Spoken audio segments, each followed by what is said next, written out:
Hey guys, welcome. It's your girl, Black Girl Minimalism. I'm doing tonight's read. It is I said take one, but this is take one of the second read of the day. It's going to be Let's Connect. You're the connector.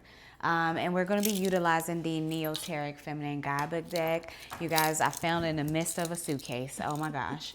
I've been looking for it. So this is the original, real deal, Holyfield. So the first thing facing up is the King of Cups. So the King of Cups energy has to do with being wise, diplomatic, balanced heart, head and heart, devoted advisor, and counselor. So just saying that you work as a specific counselor of some sort and you talk to a wider audience. So we're going to do a spread of 12. The first thing to come out, I haven't gotten this card in so long, so I'm happy to hear this, is the Magician card. This is an alchemization. This is talking about being resourceful. I actually used this word yesterday and something that, no, it was this morning. Was it this morning or last night that I was talking about me as a person? I'm very resourceful with the opportunities or things that I'm given and making a way out of no way, right? And what I mean by that is like you never feel dissatisfied with anything that you have. That's an expressionism of gratitude because everything you have is always enough to make what you want happen. And I see that as a placement of resourcefulness. Then that is how you come into a space of manifestation and utilizing the things that you already occupy. Then you accumulate more over time. So we have the Two of Swords. This is a crossroads with the crescent moon behind, which has to do with difficult choices at this time. You have the King of Cups that flew back out where we started. So you're in a place where you can advise yourself on whatever might be coming forward that could be difficult. I knew this was going to come out because it was right behind the King of Cups.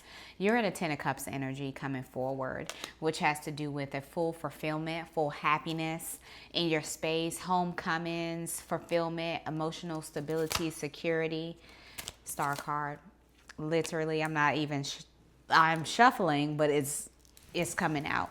Hope and inspiration, positivity, faith, renewal, healing, rejuvenation. The Hermit card, being in a space of self-reflection, introspection. You spend a lot of time talking at this time. Legacy, roots, family, ancestry, inheritance, windfall, affluence, stability. You also have the Five of Swords energy. Not one of my favorite cards, but it has to do with arguments and disputes, maybe a place of experiencing bullying. You have the Ace of Cups, which has to do with love and new feelings, spirituality and intuition.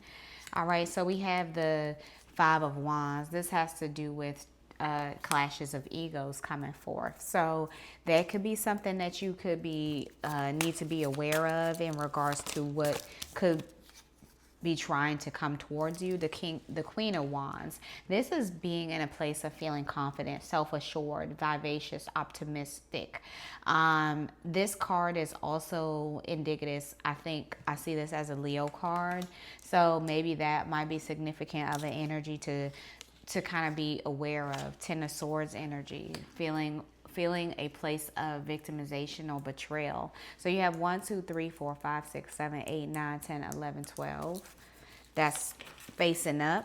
But you also have the Three of Pentacles. This is working together. This is a teamwork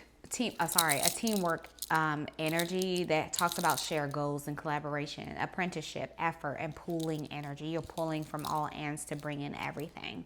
So literally probably the quickest read that I've had thus far. After looking at it, because it started with the Magician card, I can say that it took me through it. You know I'm here, boo. Take me through it. Take me through it. And so it's a process. And why I heard that, it was an interview I was watching. I'm not even going to say who it was, but the person was interviewing another person, but they were saying all the qualities that they were. And they weren't in that space anymore, but they wanted to like literally put them in this space. The Ten of Swords. They wanted to make them feel down. Now, they were feeling down because that they're in a space where they were struggling.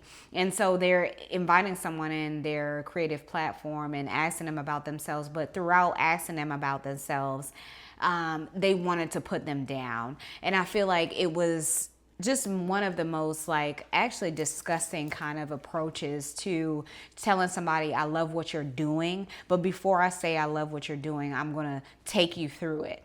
And that's a weird experience to have. He did it in a very him way because he's a comedian, and he was like, you know what, since you went there with it, and then started naming things that she didn't have, or like where she hasn't evolved.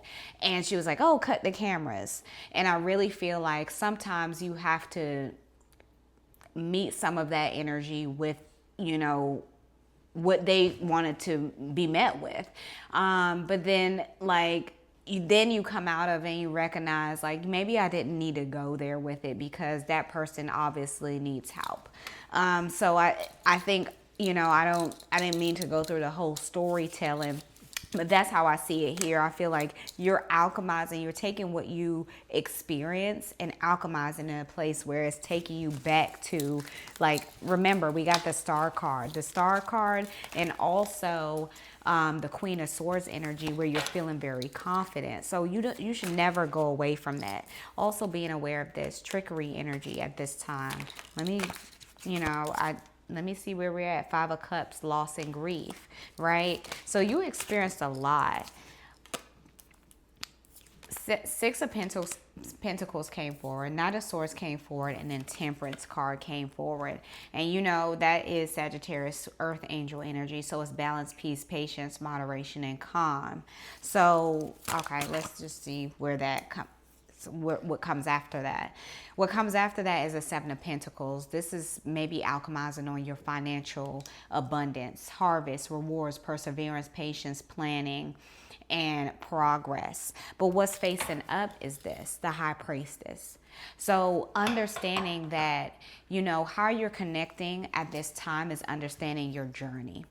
You went through a journey that brought you to a space where you needed to become more, I remember even the Hermit card came up. You needed to become more introspective so you could learn yourself more to get to this energy, the High Priestess, which is a place of intuition, knowing exactly how you feel, speaking to your inner voice, and coming to a higher power realization. So I hope that you guys receive this message. I love you so much, and I will see you tomorrow. Bye.